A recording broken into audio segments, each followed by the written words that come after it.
pleased to be talking on this topic today. I'm going to give an abbreviated version of an article that I published on this topic, and there'll be more about that at the end of the program.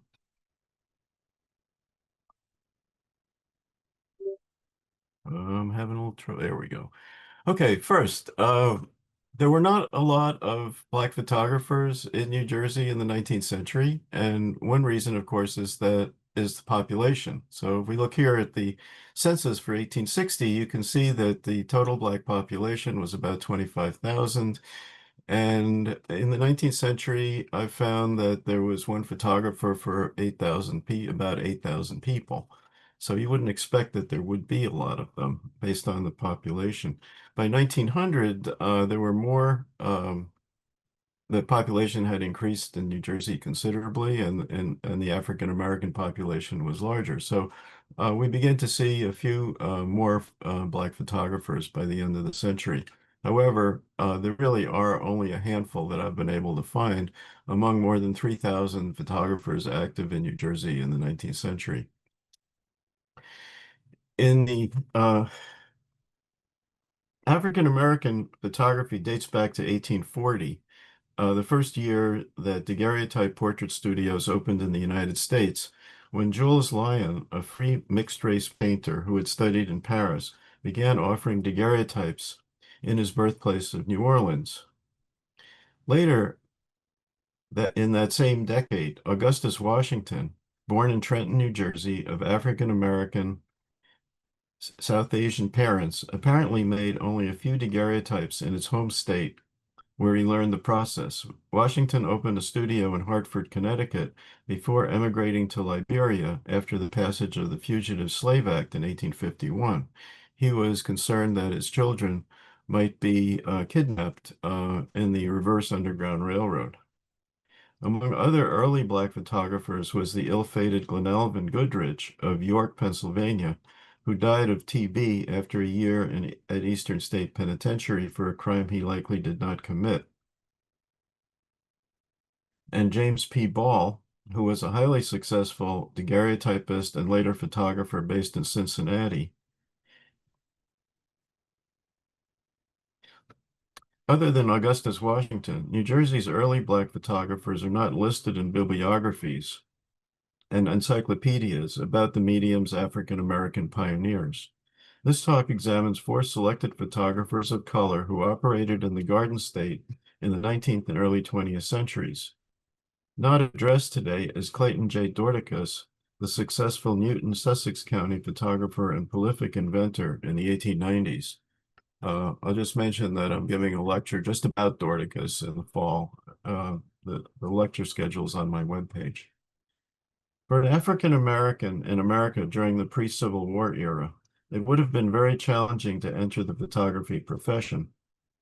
Photographers were self-taught or learned by taking lessons from or apprenticing with an established practitioner, likely to be white and not interested in having a black assistant. Not surprisingly, perhaps, there are no known black women daguerreotypists in the United States. Lessons, camera, and materials were relatively expensive, and there was considerable competition once the daguerreotypist opened for business, except in rural areas where itinerant lensmen plied their trade. Although some worked in relatively small towns like Goodrich and Washington, the few black daguerreotypists in America tended to operate in northern cities where there were more African Americans. Because the black middle class was quite small, black daguerreotypists like James P. Ball and Augustus Washington probably photographed more whites than members of their own race. Some African Americans also patronized white-owned studios, even if there was a black photographer somewhere in the vicinity. These factors all contributed to the paucity of black photographers, but a few overcame these obstacles. Now we'll turn to the first of the four I'm going to discuss today, William Miller Dutton. William M. Dutton was probably the first black daguerreotypist to operate in New Jersey, and although he had a long career, no examples of his work have been found. Dutton was born in April 1824 in New York to Baptist minister Stephen Dutton and his wife Emily. By the time William was about 7 years old, his family moved to Canada, as that was where three of his younger siblings were born between about 1832 and 1840. The Duttons then came back to the U.S., where another daughter was born in New York State about 1847. By 1850, Reverend Dutton had settled the family in Paterson, New Jersey, where they are recorded in the census. The clergyman owned $9,000 in real estate, equivalent to more than $314,000 in 2025 dollars, so the family was relatively well off.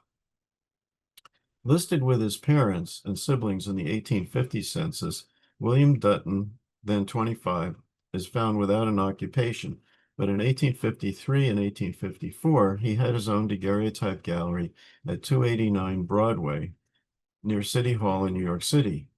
He then relocated to 234 Railroad Avenue, now Christopher Columbus Drive in Jersey City, where he was listed first as a daguerreotypist and then as an artist, a term sometimes used to describe daguerreotypists. Dutton's Jersey City location was across the street from the Joseph Dixon Crucible Factory. Oops. At that time, Dixon's factory was a wood structure, later replaced by the impressively huge brick building still extant today. Dixon is remembered for introducing the familiar yellow pencil. Here's a picture of Dixon. And here's his pencil. Also nearby, in the area then on the outskirts of town, was the original Colgate factory and Maxwell's Rope Walk. These businesses likely provided clientele for Dutton's services. After his sojourn in Jersey City, Dutton moved back to New York, where from 1857 to 1859, he operated a daguerreotype studio again at 289 Broadway. Dutton's movements around the New York metropolitan area are confirmed by the birthplaces of his 5 children with his wife Cornelia. While the daughters Eliza and Emma were born in New York in 1851 and 1853, Cornelia arrived in New Jersey in 1856, and sons Joseph and William joined the family in Brooklyn in 1859 and 1861. In the late 1850s, the ambrotype, a process that employed a collodion coating on glass, superseded the daguerreotype in popularity because it was much cheaper to produce, since glass was an inexpensive image support compared to copper. William Dutton is listed in the 1860 U.S. Census as a mulatto ambrotypist in New Bedford, Massachusetts, living unaccompanied by a wife or children. He was recorded as 30 years old, born in New York, and lived with more than a dozen unrelated others, probably in a boarding house. Although the age of this Dutton is off by a few years, it probably was the same man. Since Dutton is not known to have had his own gallery in New Bedford, he likely worked for another photographer. Around 1860, New Bedford had a number of studios offering ambrotypes, including that of Edward S. Dunshee, who had a long career that included a later period in New Jersey. And here you can see what an ambrotype looks like when it's got a dark backing and when it has a light backing. It's actually on glass, and it looks positive when you have a dark backing behind it. And here's a sample ambrotype by Dunshee, who later was in Trenton and then Philadelphia. Now, like many daguerreotypists and ambrotypists, Dutton transitioned to photography on paper, which became standard in the 1860s, and with some gaps, he continued as a photographer until his death in the 20th century. He was first listed in the Brooklyn directories as a, quote, colored photographer in Williamsburg in 1863 and 1864. It is possible that he moved with his family to Brooklyn to be closer to his widowed mother, Emmeline, for help with his young children. But his photographic activities did not seem to provide adequate income, as in 1870 the city directory listed him as a colored laborer. Dutton's marriage to Cornelia became troubled, and after the New York Supreme Court granted a divorce judgment on April 17, 1871, he married again on April 23rd to a widow, Sarah Paul Duncan, 38 years old. Ex-wife Cornelia, working as a dressmaker, continued living in Brooklyn with the 5 children. By 1872, Dutton settled down as a photographer at 1637 Atlantic Avenue, where he stayed for about 35 years until his death. His location was a short block from the border of Stuyvesant Heights, at that time a wealthy white enclave that later became a black neighborhood known for its historic architecture and rich cultural traditions. Dutton seems to have been a law-abiding citizen, but he did get arrested on September 14th, 1877, following an altercation with his neighbors, William and Mary Quinn, as a result of Mary's inebriation. Dutton followed the couple into their apartment and, quote, beat them very severely about their heads and faces with his fists, end quote, according to this newspaper account. Dutton and Mary Quinn were both arrested, the latter for intoxication. What prompted the conflict was not mentioned, but perhaps Mary uttered a racial slur that sparked Dutton's violent behavior. According to the 1900 census, at age 76, Dutton owned his own home without a mortgage, suggesting that he had become financially stable. According to this census, Sarah, 58, was born in September 1841 in New York and had no children. Dutton died from heart disease on September 19th, 1907, at age 83. His death certificate gave his occupation as photographer. An obituary which did not mention his profession recalled, quote, he was widely known among colored residents in Brooklyn and had been actively prominent as a Democratic politician in the 24th Ward. He was a Freemason and had reached the 33rd degree in the colored order. He was twice married and leaves a widow, Sarah Paul. Dutton was buried in Cypress Hills Cemetery. Sarah died a few years later in 1910. Since Dutton's photographic career spanned more than 50 years, it is surprising that no examples of his work could be located, despite a diligent search. During his decades as a photographer in Brooklyn, he may have worked for another photographer, a government agency, or a business. Now let's turn to Isaiah Burton. Today virtually unknown, Isaiah Burton, an African-American photographer of Camden, New Jersey, likely was an exhibitor at the World's Fair held in New Orleans in 1884 and 1885.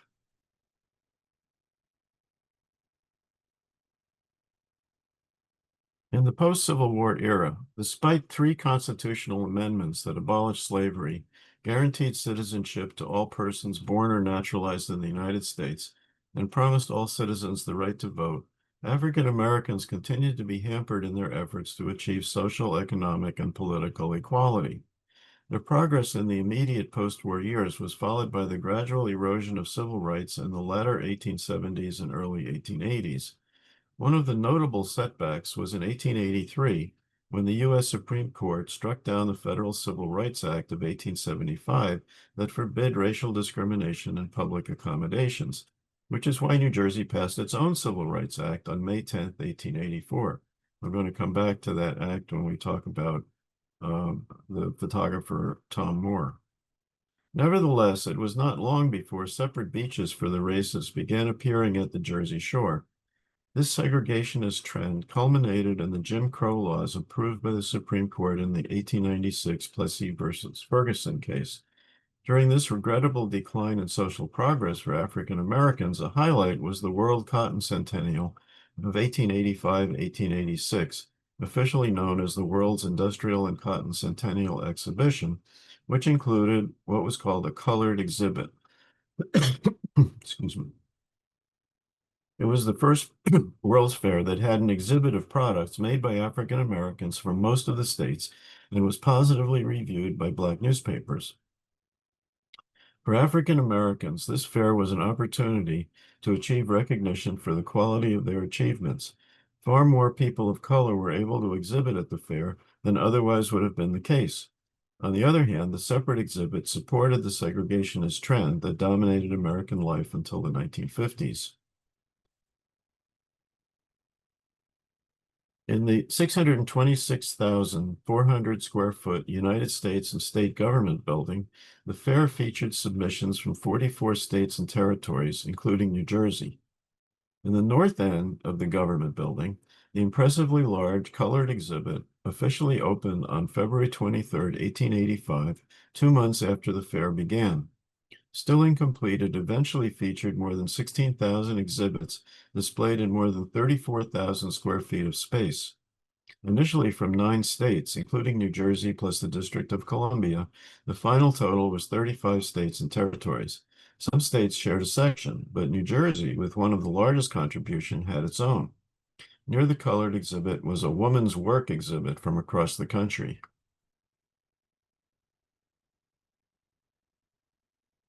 Held in a city with more than 25% Black and mulatto population, races mixed freely indoors and out at the site.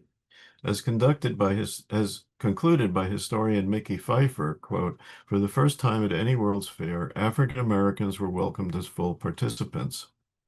The multiracial aspect of the fair was conveyed in a color lithograph published in Puck in 1884.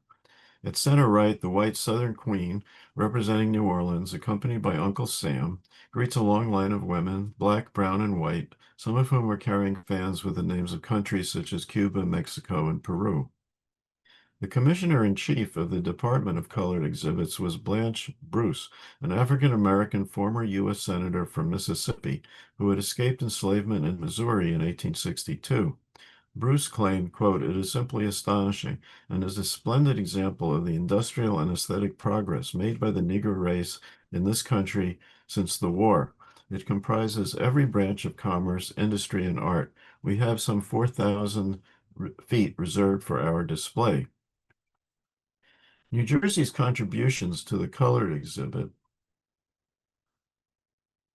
were described in advance by R. Henri Herbert, the founder of the state's first African-American newspaper, the Sentinel, and whose sister, Priscilla Herbert, was the first Black graduate of Trenton Normal School, now the College of New Jersey. Appointed New Jersey's honorary commissioner of the Department of Colored Exhibits, Herbert claimed, quote, "They will equal the showing made by any state in the Union. We will show about 350 exhibits." The actual tally was less, representing nearly 75 different industries, end quote. Among the great variety of these items were ceramics, copper engravings, a steam engine and boiler, oil paintings, Masonic medals, chemical extracts, cloth and yarn, a steamship, brooms, baskets, wines, original music, rifle sight covers, a cane made from the tooth of a whale, a locomotive model, blacksmith's products, gilded picture frames, a harp made of Cape May flowers, cigars, and many other display materials, including photographs by Isaiah Burton of Camden, the only photographer mentioned in Herbert's summary. Although no description of Burton's photographs on view in New Orleans has been found, or even confirmation that he participated, that he was even considered to be included, clearly implies that he was an accomplished photographer. A modest amount of information has been gathered concerning him and his family. Isaiah Burton was born about 1856 in Delaware. By 1876, he came to live with relatives in Camden County, where he resided with a farm laborer, Tillman Burton, and his wife Harriet, both born in Delaware according to the 1860 U.S. Census, and their children. Possibly Tillman was Isaiah's father or uncle. These Burtons lived in Newton Township in Camden County. In 1876, the Burtons relocated to the city of Camden. By that time, Tillman had another wife named Hannah. In that year, Tillman and Isaiah are listed in the Camden directory as doctor and laborer, respectively, at 10 Mount Vernon Street, a few blocks from the Delaware River. Since Tillman was listed a few years later in the census as a herb dealer, he likely did not have a medical license and practiced herbalism. While some medical practitioners in Tillman's day disparaged herbalists as voodoo doctors, and indeed some were quacks, enough of their patients benefited so that herbal medicine continued to be popular. In the 1878 directory, the Burtons are found farther away from the river at 1004 South 10th Street, where for the first time Isaiah is listed as, quote, colored photographer. In the 1880 census for U.S. Census for Camden, he's found as 24, photographer, born in New Jersey, living with Tillman, 65, herb dealer, and Hannah, 42. Isaiah was listed as single in the 1880 census, but he married soon thereafter to Annie Green in Camden on October 23, 1881. The union did not last. In February 1883, he took out a newspaper ad stating, "Notice, my wife, Anna Burton, having left my bed and board 3 times, I will pay no debts contracted by her and forbid all persons harboring her." End quote. About a month later, Annie had a male child who, still unnamed, died at or soon after childbirth. In January 1884, likely in financial straits, she was convicted in Camden of petty larceny and received a suspended sentence. In the 1885 state census, Isaiah was still residing with Tillman and Hannah, along with other Burtons and a family of 4 named Williams, probably boarders. Shortly after this census was taken, Tillman Burton died at the age of 64. Though in his 20s, Isaiah had a family life. Through his 20s, Isaiah had a family life marked by personal losses. He left his home state of Delaware by the time he was about 20. Some of the children in his New Jersey home died young, and likely their mother, Harriet, although a death record for her has not been found. His wife, Annie, left him after about 2 years of marriage, and her son, likely also his, did not survive. And 2 years later, Tillman, the male head of the household, and possibly his father, died. The directory listings for Isaiah also indicate that although he may have aspired to have a full-time career as a photographer, he did manual labor during the 1878 to 1884 period. It is likely that discrimination was a factor in Burton's inability to establish a lasting career in photography. Initially, Burton continued living with Tillman's widow, Hannah, and directory listings indicate that he became a coachman in Philadelphia, although in 1900 he was listed as foreman of a stable. A coachman was one of the best working-class jobs available to African Americans in Philadelphia. According to an 1890 survey by Isabel Eaton, discussed in 1899 by... I was saying that he became a coachman, and that according to an 1890 survey by Isabel Eaton, discussed in 1899 by sociologist W.E.B. Du Bois, Philadelphia's coachmen often doubled as butlers at the top of the wage hierarchy, with salaries ranging from $5 to $14 a week and averaging $8.58, or well over $400 a year, not including perks. $400 in 1899 is worth about $15,500 today, still not a lot, but perhaps Burton also got room and board from his employer. Burton is a good example of an all too common phenomenon in this era, when, due to prejudice and poverty, people of color were unable to prosper using their skills and had to find work in the unskilled laborer or domestic and personal service sectors. Unlike European immigrants who were hired to work in the proliferating industrial factories, the vast majority of African Americans were excluded from those occupations.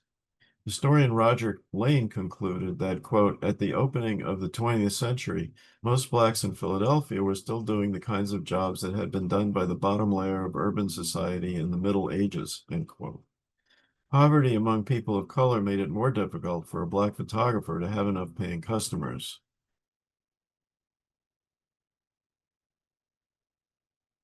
Burton's divorce on grounds of desertion was finalized in 1892, and by 1894 he had married a young dressmaker named Sidonia. I don't know what her last name was. Born in 1870 in Maryland. By 1900, the Burtons had 3 sons, Isaac, Anthony, and Isaiah. In some years, Sidonia was listed without her husband, who lived in Philadelphia, where he was employed. According to the 1900 census, Burton owned his home at 1004 South 10th with a mortgage. When he died in 1904 in Camden, he was described as a lay preacher of the Zion M.E. Church and one of the best-known colored men downtown. That's a quote. He was buried at Mount Peace Cemetery in Lawnside, a historically Black community. In considering the arc of Burton's career, it is clear that he definitely wanted to be a professional photographer because he self-identified as such in the 1878 City Directory and 1880 U.S. Census. That he achieved a high degree of proficiency is indicated by his planned inclusion in the Cotton Expo. At, at that time, when most African American men were manual laborers, Burton probably benefited from having a father or uncle who was a herbalist and understood the benefits of education.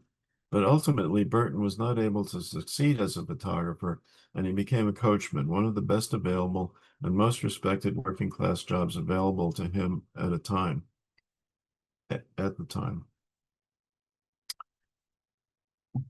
Now, I just want to mention that Burton's granddaughter, Blanche Burton Lyles, was the founder and director of the Marian Anderson Museum in Philadelphia. So his family endures. But I'm going to turn now to Levi Bankson. Levi Wesley Bankson, who became a part-time photographer for hire, was born in 1846, probably in or near Union Township, Camden County, to a laborer, Mark Bankson, and his wife, Rebecca. In the 1860 U.S. Census, he was listed as a laborer, living with his parents and siblings in Newton Township, Camden County. By or in 1870, Levi married Sarah Murray, and the 1870 U.S. Census found them in Cherry Hill with two young daughters, Sarah Jane and Mary, 1 month. Sarah Jane was 1 and Mary was 1 month. In that census, Levi was listed again as a laborer. In the 1900 census, his wife Sarah claimed to have had a total of 14 children, only 5 of whom had survived. During his lifetime, Levi lived in several places within Camden County. His son Levi Jr. was born in Milford, probably about 1865 or 1866. And I don't know who his mother was. It's possible that his mother was the woman that he subsequently married. As described by historian Paul Schopp, Milford, quote, straddled the Camden County-Burlington County line. It began as an antebellum fugitive slave community, originally named Pendleton. Today it is known as Crescent. Crescent today is an unincorporated area in Voorhees Township. By the 1870s, the Bankson lived in Stockton Township, which existed in Camden County from 1859 to 1899. Stockton's land is now divided among Camden, Merchantville, and Pennsauken. By the 1880s, the Banksons settled in Homesteadville, a primarily Black community near Merchantville and Stockton that became part of Pennsauken in 1892, after which some records such as the U.S. Census listed Pennsauken as Bankson's home. I'm sorry to have dwelled on these geographical changes, but he lived in the same area, but they kept changing the name of where he lived. I think that's the bottom line on that. Other than his Civil War service and his family, little other information has been found about Bankson until the 1880s. Probably working primarily as a laborer until late in the decade, Bankson was not well off. The early deaths from malnutrition of some of his many children suggest that the family was at or near the poverty line and living in an unhealthy environment. Now we come to his Civil War service. On December 12, 1884, the Trenton Evening Times reported on a Chancery Court case that involved Bankson, described as, quote, a colored resident of Homesteadville. The case sheds light on Bankson's forthright personality and probably initiated his interest in the law. In a convoluted legal tangle, Bankson brought suit against his father, Mark Bankson, to recover ownership of real estate in Trothtown near Merchantville. According to the Times, with Levi's, quote, with Levi's bounty money, the father secured the property in his own name, which was mortgaged and sold on a foreclosure, end quote. At Levi's request, Mark Bankson had purchased a house for his son with Levi's Civil War bounty since the young soldier was a minor at the time of his enlistment on January 21st, 1864, as a musician with the rank of private in Company C U.S. Colored Troops, 25th Infantry. And here's the article I was just quoting from. And here's his enlistment record. And this his role as a musician. This comes up again a little bit later.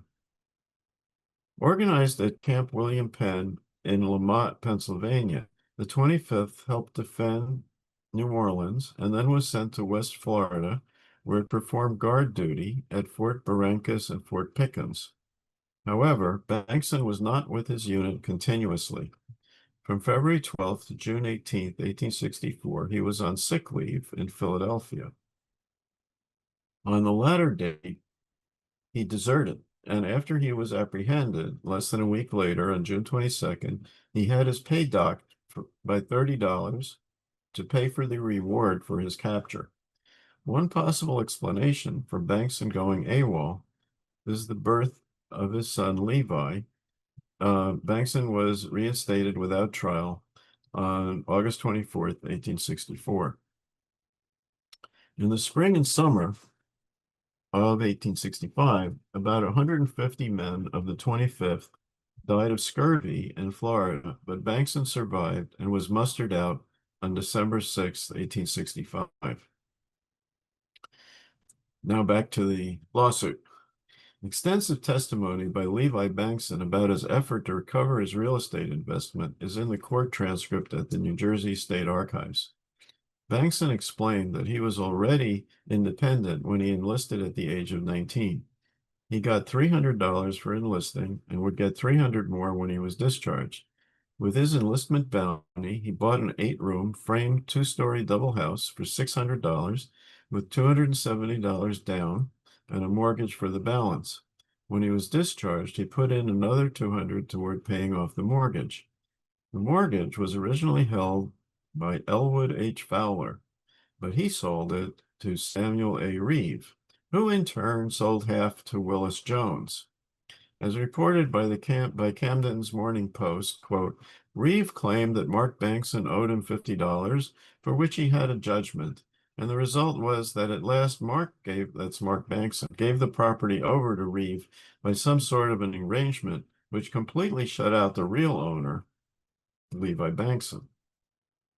Levi testified that his father met him when he was discharged at Camp Cadwallader in Pennsylvania, and on their return home, they stopped at the courthouse to get the deed. The next day, Levi unfolded it and found that the owner was listed as Mark Bankson. Over the next 20 years, Levi repeatedly asked his father to get the name changed without success. Meanwhile, Levi was paying the mortgage and not getting any benefit. Levi triumphed in the suit, described as a complete victory by the Morning Post. On April 7, 1885, Chancery ruled that Mark Bankson merely held the property in trust for his son, and that the other men had to turn over the rent they had received and pay all court costs. Perhaps if he had waited, Levi would have been able to transfer the property to his own name after his father's death.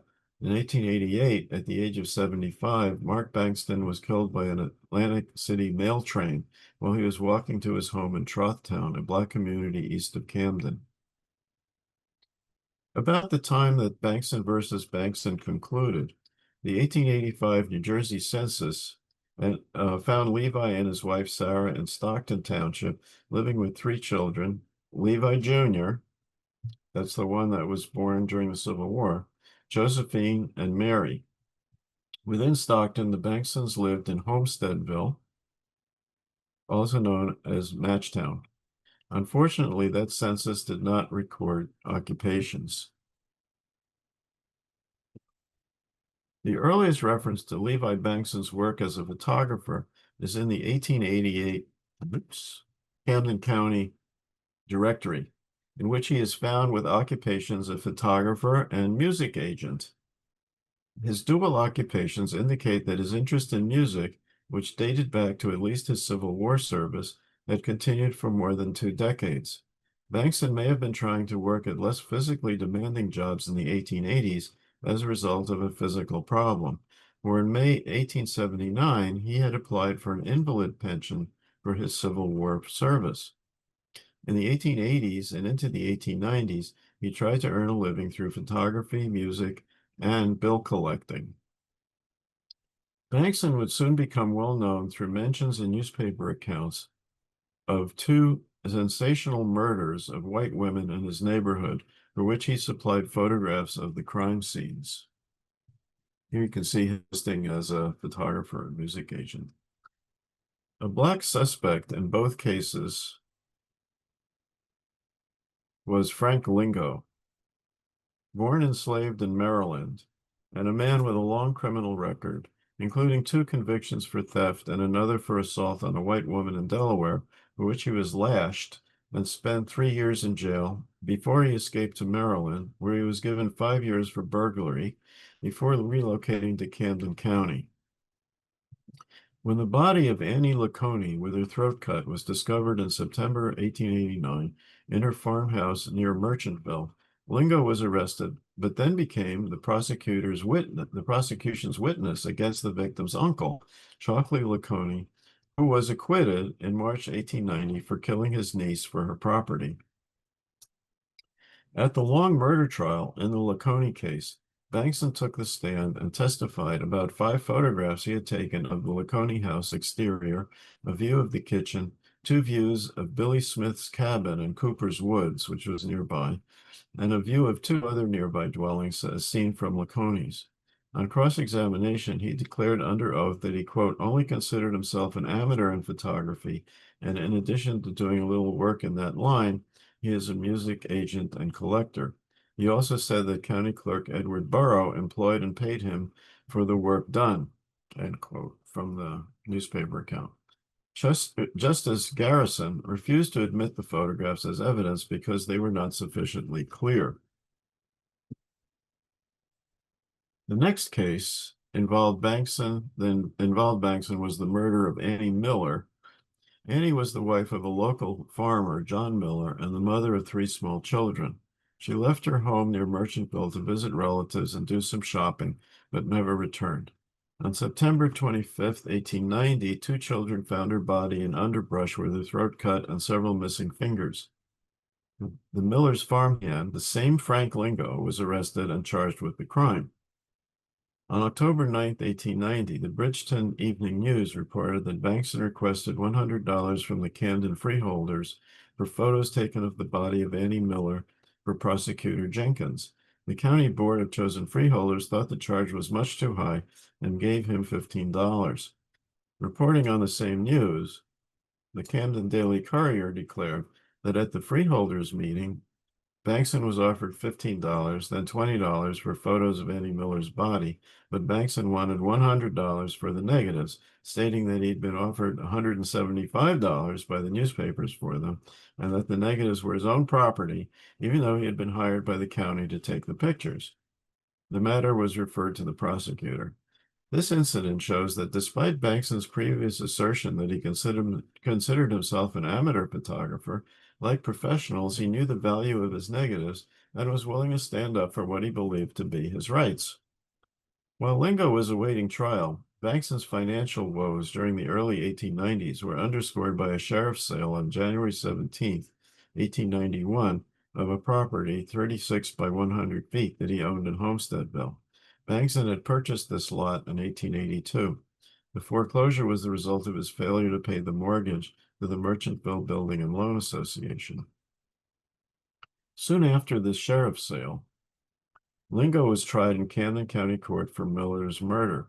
Bankson testified that he was a photographer and also a collector for the Equitable Beneficial Association of New Jersey, which provided insurance so that his subscribers who paid 50 or 75 cents a week would not starve or go to the poorhouse if they got sick or had an accident that prevented them from earning a living.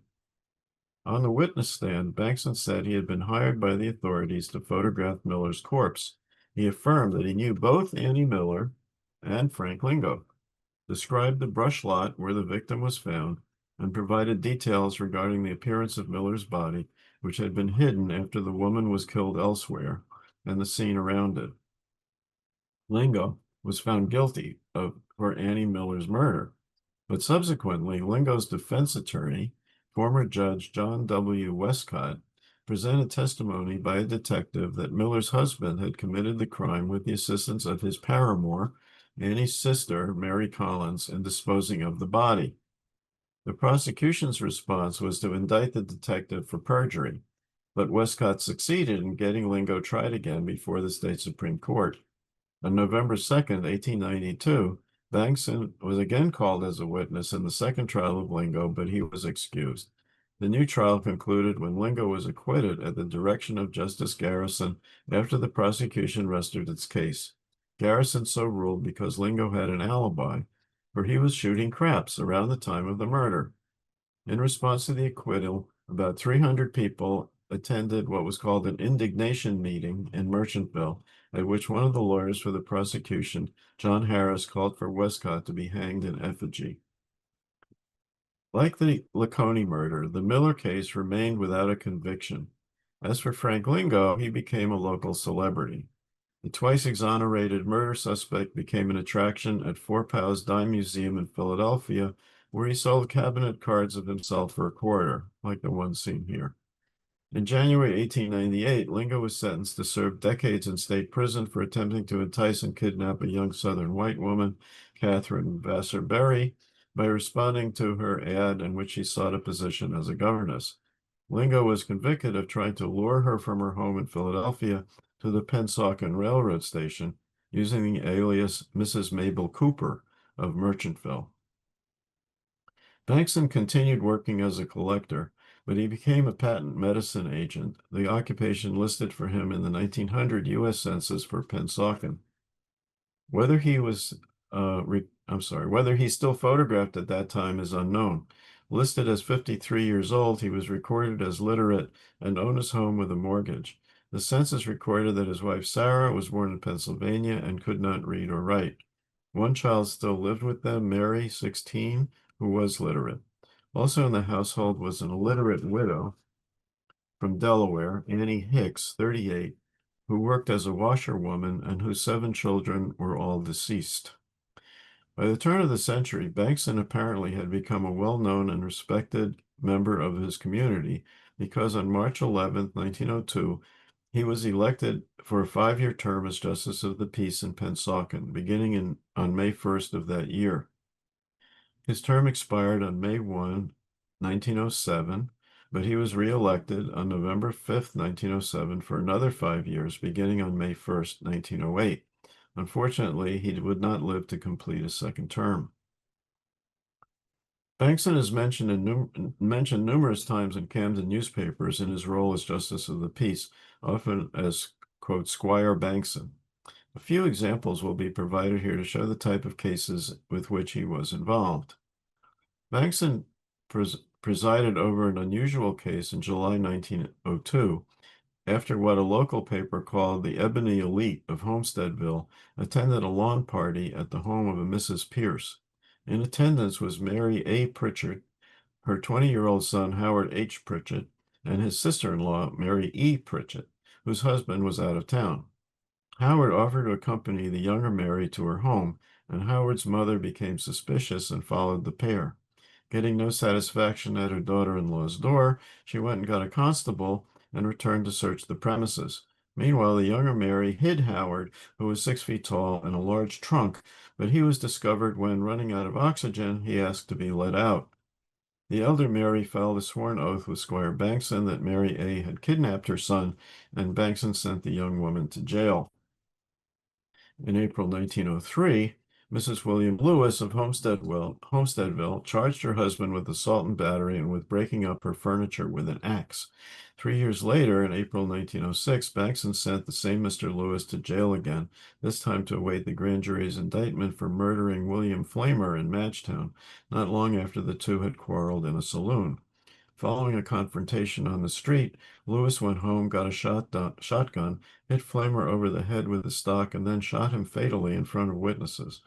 Witnesses testified that Flamer was a bad character and had threatened Lewis, who was convicted for second-degree murder and sentenced to 30 years in state prison.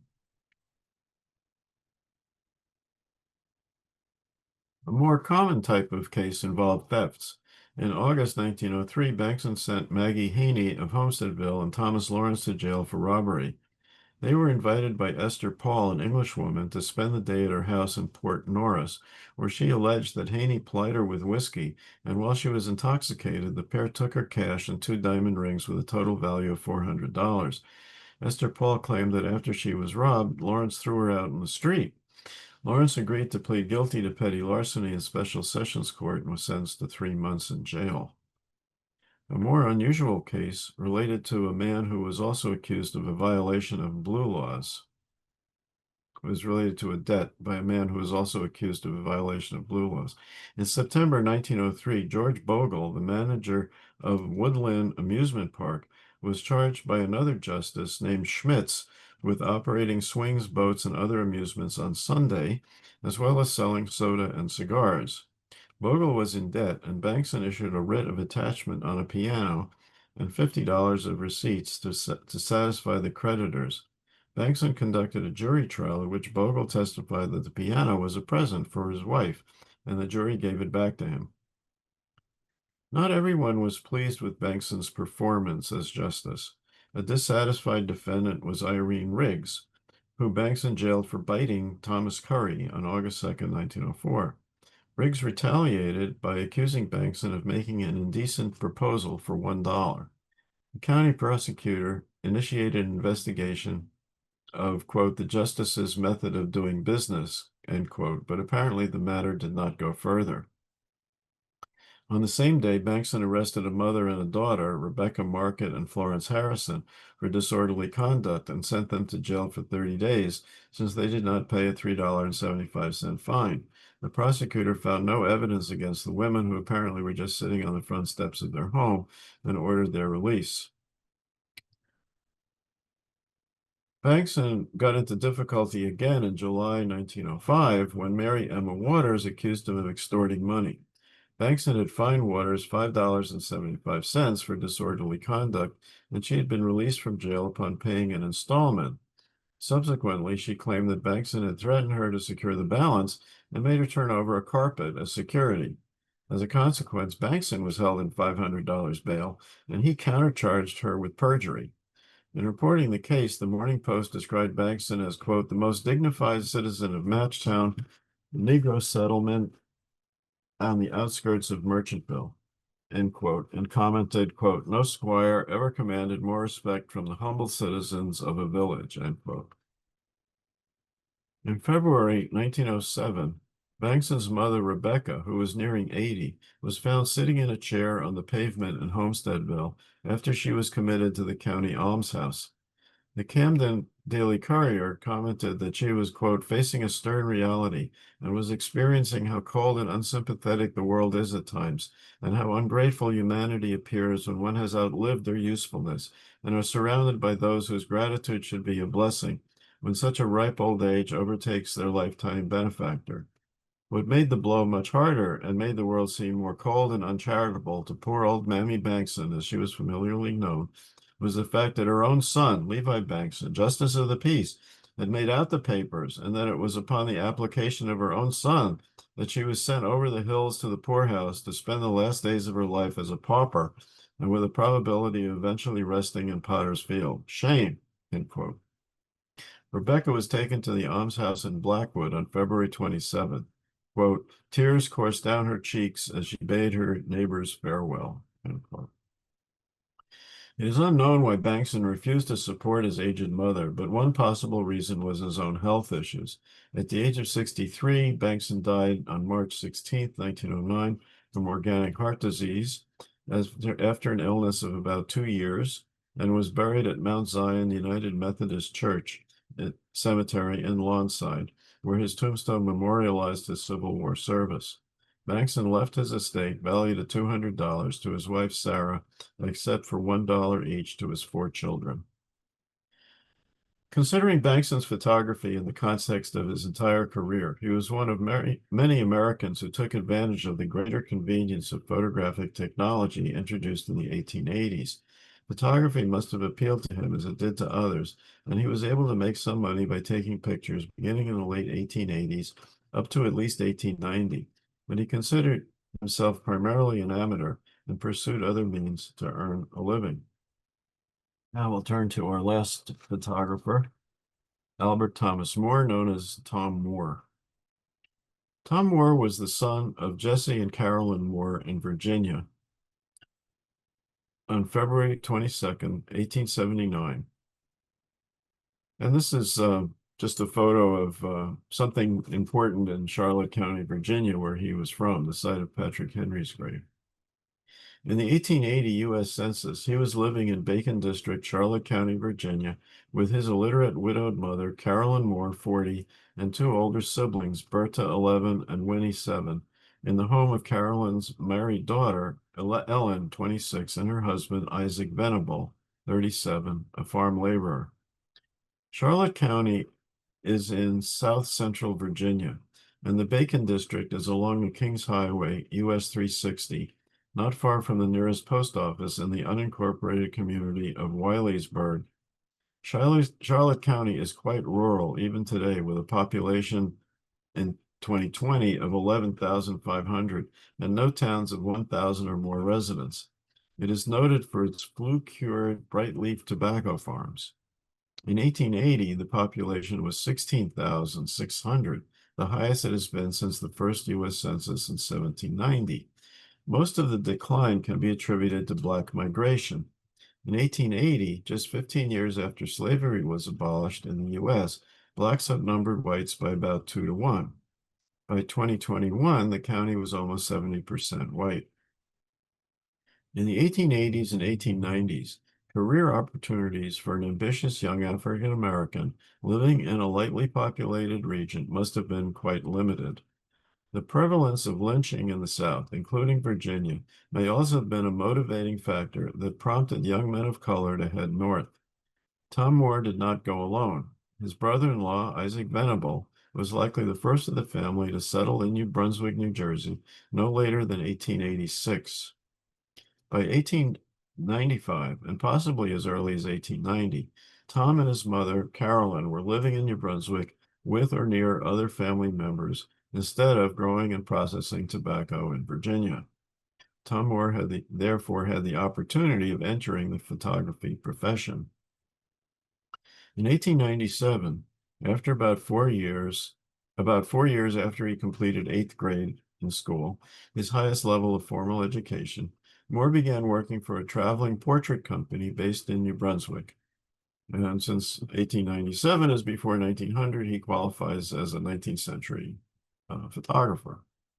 Moore began working for, where he traveled and is unknown, but this job ended in 1903 when he established the Brunswick studio in the Parker Building at 379-381 George Street in New Brunswick with a partner, George J. Bennett, a white photographer about 26 years old.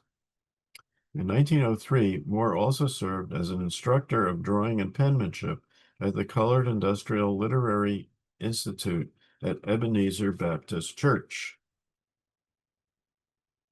These skills certainly would have served him well, as photographers in this era often offered enlarged crayon photographs on paper finished with hand-applied color or charcoal, and routinely retouched portrait negatives to remove facial blemishes before printing. In 1904, Moore established his own gallery, the Ideal Photo Company, also called the Ideal Studio, at 78 Church Street with just $100 in capital. On June 4th, 1906, he married Nanny, also known as Nancy Bell Wood, 23, a lady's maid and native of Mecklenburg County, Virginia.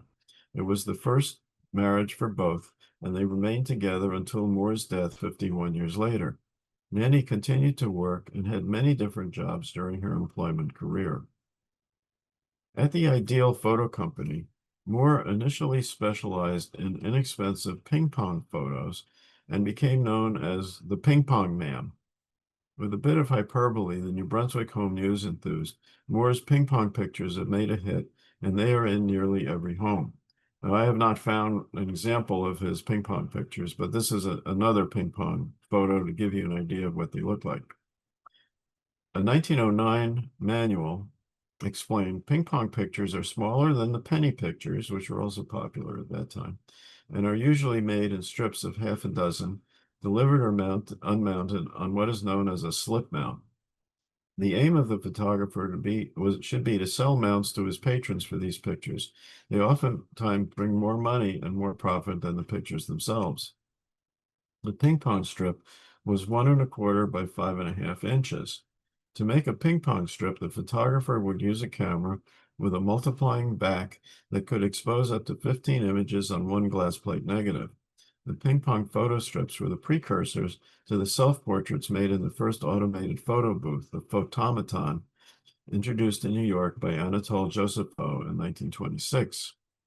One example of Moore's studio's larger format portraiture from around this time is an oval photo of an unidentified middle-aged white woman mounted on a 6 by 8 inch heavy gray card. The photographer captured her from a low camera angle, making the subject look more imposing, and with an attentive and thoughtful expression, she looks directly into the lens, creating a powerful personal connection to viewers. At the bottom right of the mount is a blind stamp with ideal photo and the Church Street studio address. Here's some more examples from the Ideal Studio.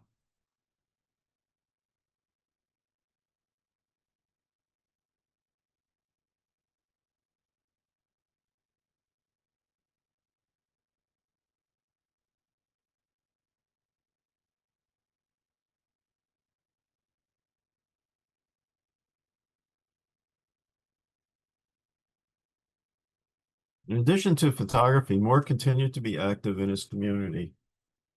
In 1908, he started a black baseball team, the New Brunswick Colored Giants. In 1910, with two black friends, Benjamin Wicke, a teacher, and young Edward Schenck, he sponsored an excursion to Coney Island for African Americans. By the following year, these buddies, known as the Royal Trio, opened a pool hall at 18 French Street that became the headquarters of the Royal Social Club, incorporated in 1912 and managed by Moore to serve black youth. Moore's popularity at his Church Street studio was such that he moved to a larger gallery at 409 George Street in 1909. He regularly ran ads that year in the Home News, reading latest and finest photos, portraits in oil, watercolor, pastel, India ink, sepia, and crayon, ping pongs, amateurs' work finished. After his move, the Home News noted in a complimentary piece on April 14, quote, Mr. Moore is now doing a larger and better class of work, as can be seen by the fine collection of various pictures at his studio. Moore appears to have been thriving in his businesses. In the 1910 U.S. Census for New Brunswick, he and Nanny were living at 16 Albany Street after moving from 193 Delavan with a boarder, Bertha Williams, 19, who worked cleaning a theater. Theaters in New Brunswick had segregated seating, despite the New Jersey Civil Rights Act of 1884, which Moore's attorney cited in a civil rights case that predates by many years the successful desegregation cases in the 1950s and early 1960s.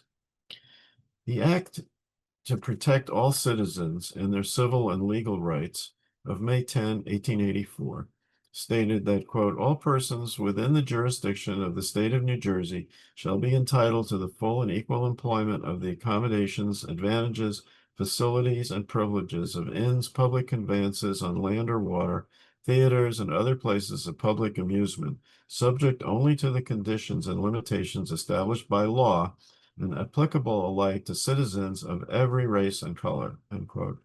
It also specified that violators would be fined between $500 and $1,000 and that no citizens could be disqualified from jury service, quote, on account of race, color, or previous condition of servitude, end quote, and that violators of this provision could be fined up to $5,000.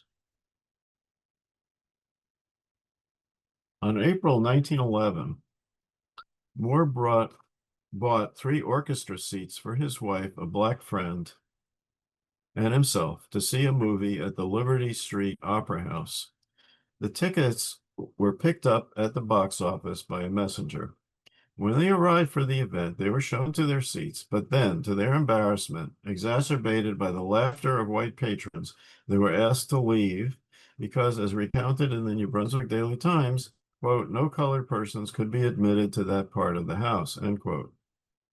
So Moore hired a Perth Amboy attorney, John Cohen, born in New Jersey in 1877 to Irish immigrants, On behalf of Moore, Cohen brought suit for $500 for violation of the aforementioned Civil Rights Act.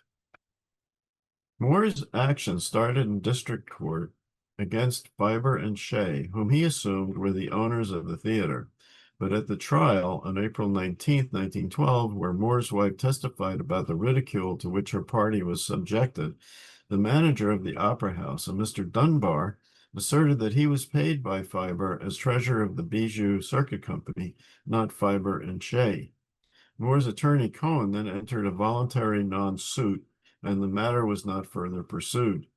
In July 1912, the New Jersey Supreme Court, in its role as the Court of Errors and Appeals, affirmed a judgment for a Black woman, Minerva Miller, who had been awarded $500 in district court in 1911 for racial discrimination by a Passaic theater that charged 25 cents admission for colored and 5 cents for whites. With this precedent, Moore seemed to be in a good position to pursue the matter, but no record that he did so has been found. A major change in Moore's career occurred in 1913, when he was chosen to be the official photographer for the Pennsylvania Emancipation Exposition to be held in Philadelphia from September 14th to October 4 that year. The exhibition was held in 3 buildings in an area adjacent to today's sports complex. Moore was selected to be an official photographer for the exposition, but his completion of this assignment is not confirmed. Nevertheless, his selection constitutes a significant sign of respect for his abilities. Unfortunately, no archival collection for the exhibition has been located, so what Moore actually contributed, if anything, is unknown. It is likely that he was hired to help develop just New Jersey's contribution to the displays. When he was appointed in January 1913, the New Brunswick Daily Times reported that his assignment was to take photographs in Atlantic City, Camden, and Asbury Park, and Long Branch, to show that African Americans had achieved what African Americans had achieved in the past half century. He planned to travel in his Maxwell automobile, the brand later immortalized by the comedian Jack Benny, who in his TV show in the 1950s often featured his 1923 model, chauffeured by Eddie, known as Rochester, Anderson. And Moore's role may have been impacted negatively by the New Jersey commissioners who decided to cut loose from the Pennsylvania Commission as originally planned. So possibly Moore contributed to the more modestly funded but still substantial celebration held in Atlantic City in October, where a week-long series of speeches, concerts, meetings, and other events were held to mark the anniversary. Officially entitled Golden Emancipation Jubilee of New Jersey, among the many speakers were New Jersey Governor James Behrman Fielder, Booker T. Washington, and formerly enslaved persons. On opening day, Reverend W.S. Smith of Jersey City gave a stereopticon lecture, Up the Ladder to Freedom, which gave an overview of, quote, the Negro from when he landed at Jamestown to the present day, end quote. The Grand Parade featured civic and military groups as well as fraternal orders, such as the Odd Fellows, Knights of Pythias, and Knights Templars, marching to 50 black bands. Located primarily at Exposition Hall on the boardwalk, the celebration also featured an exhibit showing the progress of African Americans in agriculture and industry. Perhaps Moore's work found a place in it.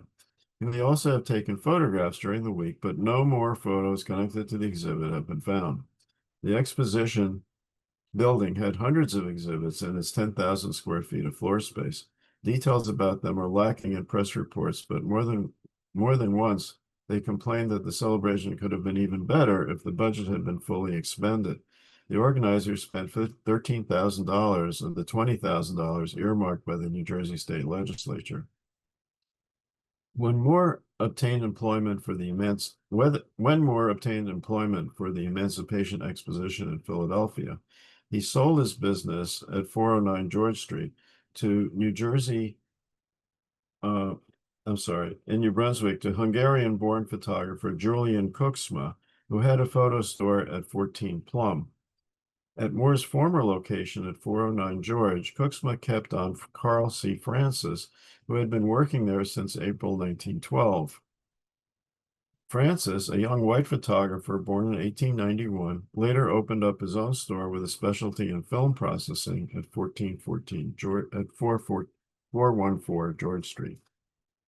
As previously evidenced by Moore's partnership with Bennett, Francis's employment at Ideal Photo suggests that Moore had excellent social skills, enabling him to interact effectively with different types of people. With regard to Moore's other responsibilities in New Brunswick, Edward Lindsley succeeded him at the Royal Social Club, but a few days after he took over, the club was raided and he was fined $100 for keeping a gambling house. With his affairs settled in New Brunswick, Moore and his wife moved to a black neighborhood at 1612 Arctic Avenue in Atlantic City, where he was listed in the 1914 city directory as a photographer and Nanny as a nurse. In 1915, he had a pool hall at the same address, one of 38 firms listed in the city business directory under billiard and pool rooms and bowling alleys. By that year, he and Nanny had moved to 161 Vernon Street. Mount Vernon Avenue, a few blocks nearer the boardwalk. And contrary to the city directory, the 1915 New Jersey census identified him as a photographer. But his primary reported occupation changed again the following year. The 1916 directory recorded him as a chauffeur. These various jobs suggested that full-time photography was not an option for him in Atlantic City. In both the 1915 and 1916 directories, Nanny is listed as the landlady for furnished rooms at 1612 Arctic, but she probably also managed the pool room while her husband was out driving. With its numerous hotels, Atlantic City needed housing for a small army of black waiters, waitresses, porters, and others who worked in personal services, especially in the summer vacation season. After several years in Atlantic City, the Moores returned to Middlesex County, where Tom established a photography partnership in South River, a town with about 6,500 residents, many of them from Poland. Moore's partner was Benny Trzeszka, also known as Bronislaw or Benny, who owned the One Price Store clothing shop at 1 Ferry Street. Trzeszka was born in Poland, probably in 1890, and emigrated in 1906. One photograph attributed to the firm shows a large patriotic rally in support of the United States in World War I, held in front of Saints Peter and Paul Church. Their studio on 28 Ferry Street was continued by Moore alone when his partner enlisted on February 25, 1918, to serve in the Army. Trzeszka was a member of the 307th Machine Gun Battalion, Company A of the 78th Division, and saw active service during the war. When he was discharged on May 9, 1919, he briefly returned to the partnership with Moore on 28 Ferry. Meanwhile, in February 1919, Nanny Moore had opened a hairdressing shop at Moore's residence on Jacksonville Street. The Trzeszka and Moore partnership dissolved in the fall of 1920, and Moore continued alone. On February 24, 1921, the Ferry studio was destroyed by a suspicious fire, and Moore's photo studio moved to 45 Obert, where the couple already was living after purchasing the building in October of 1920. While he offered a range of services there, Moore promoted specialties of oil paintings, crayons, watercolors, and wedding groups. Group photos produced by Moore from his Obert studio included the Polish Giants AA baseball team and Willett School children dressed as toy soldiers for a parade. Within a few years of his arrival in South River, Moore was well established with many social connections through membership in fraternal groups. He was described in 1924 as a very enthusiastic lodge man with a host of friends. He had become worshipful master of Progressive Lodge number 17, Free and Accepted Masons of New Brunswick, and king of the Zerubbabel chapter number 5, Royal Arch Masonry of Plainfield. He also was a charter member of Bright Hope number 36, Knights of Pythias of New Brunswick. During this era and for many years thereafter, such national fraternal organizations and secret societies had separate chapters and lodges for African Americans. Nanny also was an officer in several lodges of women's organizations. In a 1925 article about the Moore's 19th wedding anniversary party, a New Brunswick paper commented, quote, "Mr. Moore has been the leading photographer in South River for many years and has built up a large patronage." During the Great Depression, the Moores' finances took a downturn, and they lost ownership of 45 Obert, although they continued living there until the late 1930s. Between 1938 and 1940, they moved to Wilmington, Delaware, where, oh, this is 45 Obert, where Moore established a photography business at 722 North French Street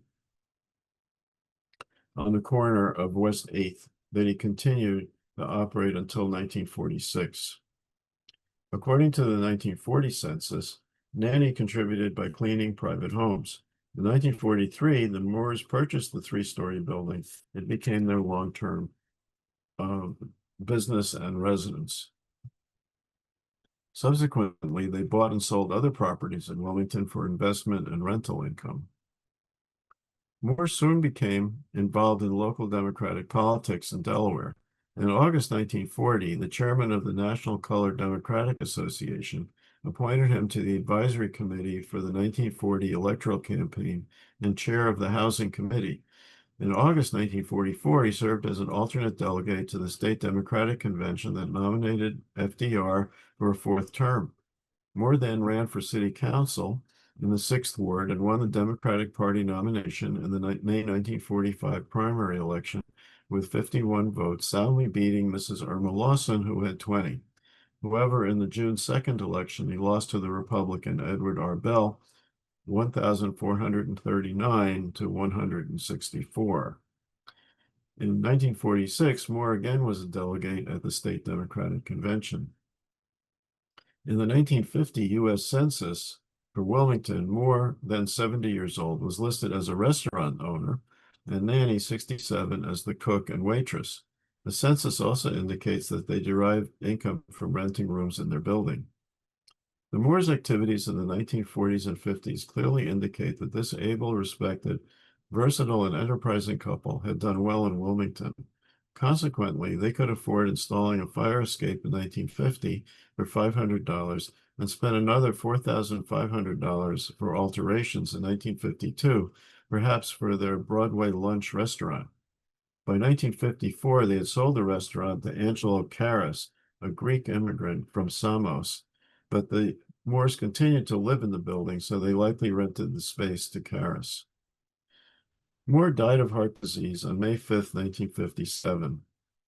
He may have retired in the 1950s, but on his death certificate, his occupation was photographer. After Nanny's death in December 1958, her remains joined those of her husband at Mount Zion Cemetery. Now, to conclude, the few African-American photographers in the 19th and early 20th centuries has faced significant challenges, including racial prejudice and competition from white photographers for both white and the relatively few Black customers. The New Jersey photographers examined here were no exception, and this may help explain why images by an artist with a long career, William M. Dutton, are so hard to find today, and why others like Isaiah Burton and Levi Bankson worked only briefly in the medium before moving on to other more remunerative occupations. Burton, a coachman in Philadelphia, and Bankson, a justice of the peace. The growth of the potential Black customer base for New Jersey photographers grew toward the end of the century as a result of migration from the South that accelerated during World War I. This population movement may have provided more opportunities for Black photographers, but Black photographers could only succeed if they were able to attract white clientele. Because extant examples of the work by New Jersey's early Black photographers are scant, it is difficult to generalize what these men photographed, other than Bankson's forensic work and portraiture by Moore, who certainly depicted white people in New Brunswick and South River, the latter populated largely by immigrants from Europe. Moore's success in the photo business in these municipalities can be attributed not only to his expertise gained as a traveling photographer and his multi-talented spouse, Nanny, but also by his ability to cross the racial divide. He integrated his galleries in New Brunswick and South River through white partners and employment of a white photographer, and became established and respected in both towns. But Moore was not able to sustain a photographic career in segregated Atlantic City, where he lived on the north side in a black neighborhood, operated a pool hall, sublet rooms, and worked as a chauffeur. As for his photographic work in Wilmington, Delaware, that is yet to be discovered, but he supplemented his photo income there with rentals and a restaurant and became well known in the state through his active involvement in politics. Moore's career exemplifies what was possible for a black photographer during his lifetime, but very few of his generation achieved as much as he did. So thank you for your attention. I'll be glad to try to answer any questions.